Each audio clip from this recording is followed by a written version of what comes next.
Okay, kind of an interesting problem we have. They built these long coolers like this. They put the switch, the on-off switch, right down here. And what happens all the time, often, somebody will basically stick their foot and turn that sucker off. Just like that.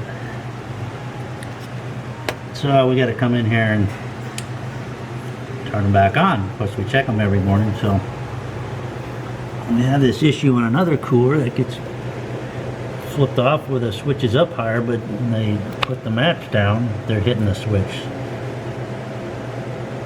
So here's my thought: we never turn these off.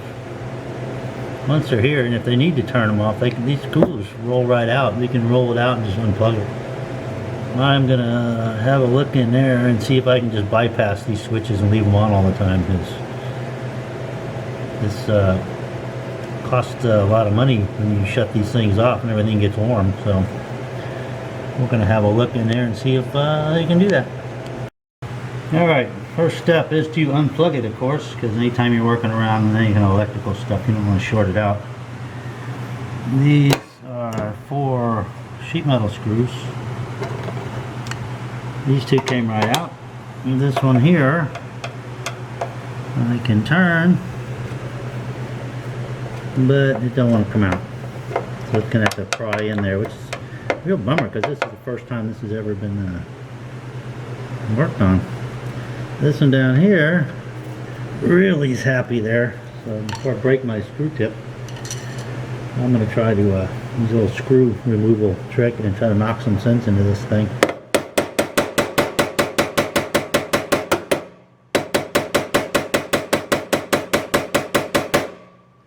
Instead of my 6-in-1, which will either break the tip or screw up the aluminum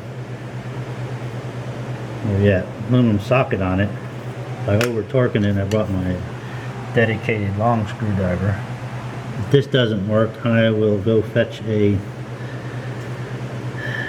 impact screw gun, which should knock it out of there. Let's see, I'm gonna need both hands. Let's see if that'll stay right there. Key to this is to lean on it. Luckily, I got some meat behind it. If it flexes, you really don't have a shot at it. Wow. I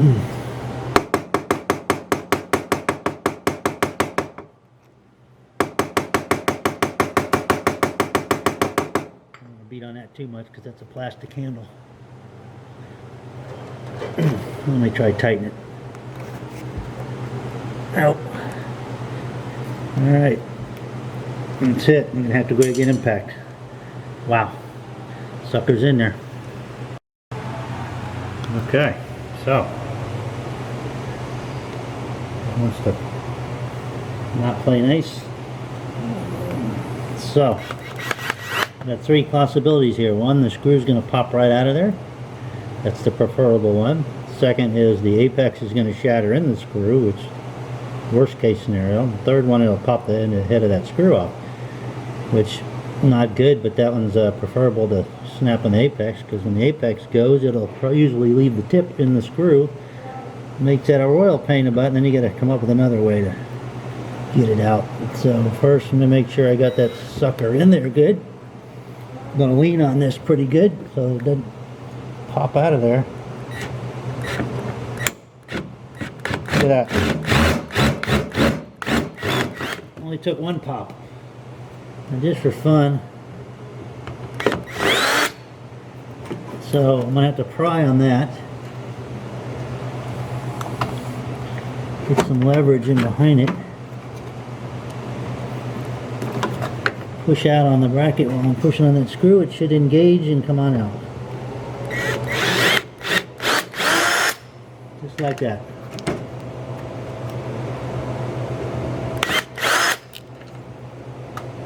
So nice when things work out. Alright, so we'll get that out of there.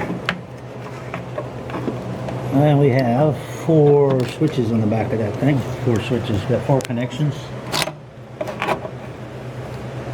It's got a double switch for some reason.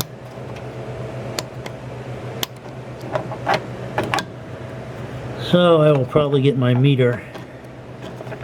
I wonder why it has double switch on there. Get my meter and find out which wires are hot. I'm probably going to have to do 2 connections to bypass that switch.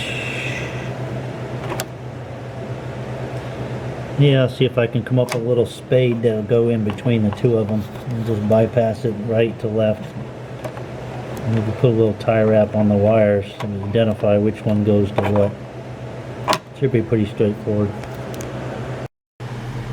Now I took a picture and wrote it down actually. So T white over blue, T black over brown.